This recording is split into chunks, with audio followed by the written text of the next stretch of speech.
राज्यशास्त्र हा विषय फक्त देशाच्या मर्यादापुरता मर्यादित नाही, तर तो जगभरातील राजकारण, धोरण आणि आंतरराष्ट्रीय संबंधावर देखील केंद्रित असतो.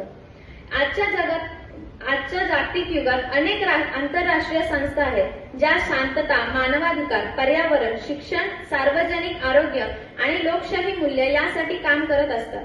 जसे की United nation, UNESCO, WHO, UNICEF, Amnesty international, world bank, international court of justice अशा संस्थांमध्ये राज्यशास्त्र शिकलेल्या व्यक्तींना मोठ्या प्रमाणात संधी मिळतात.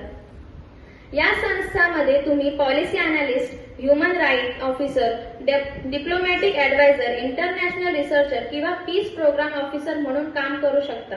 तुम्हाला ग्लोबल पॉलिटिक्स, युद्ध आणि शांतता, आंतरराष्ट्रीय कायदे, परराष्ट्र धोरण आणि आंतरराष्ट्रीय सहकार्य यावर सखोल काम करण्याची संधी मिळते.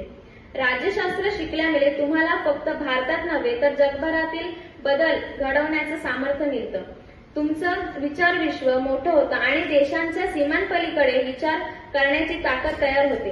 राजकारण हे फक्त मत घेण्यापुरतं नसतं, तर आंतरराष्ट्रीय स्तरावर शांतता, विकास, मानवतेसाठी निर्णय घेण्याचा हा एक माध्यमही असतो. राज्यशास्त्र शिकलेली माणसं या निर्णय प्रक्रियेचा भाग होऊ शकतात. हेच या क्षेत्राचं मोठे सच्चे यश आहे. राज्यशास्त्र या विषयामध्ये शैक्षणिक आणि संशोधन क्षेत्र हे खूप चांगल्या संधी उपलब्ध आहेत. जर एखाद्याला शिक्षण क्षेत्रात करिअर करायचे असेल तर हा विषय खूप फायदेशीर ठरते.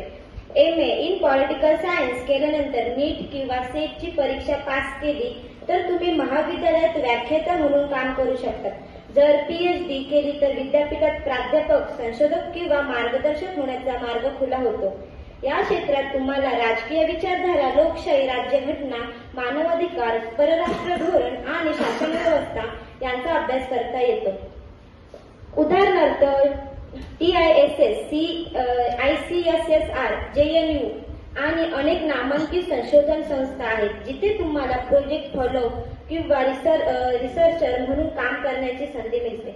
शिवाय UGF, ICSSR किंवा राजकीय गांधी स्कॉलरशिप यांसारख्या शिष्यवृत्त्या देखील आहेत ज्या आर्थिक पाठबळ देतात. एकंदरीत सांगायचं तर राज्यशास्त्रामधून शिक्षण व संशोधन क्षेत्रात काम करून तुम्ही समाजाच्या विचारधारेवर प्रभाव टाकू शकतात आणि भविष्यातील नेते, धोरणे, कार्यकर्ते आणि प्रशासन घडू शकतात.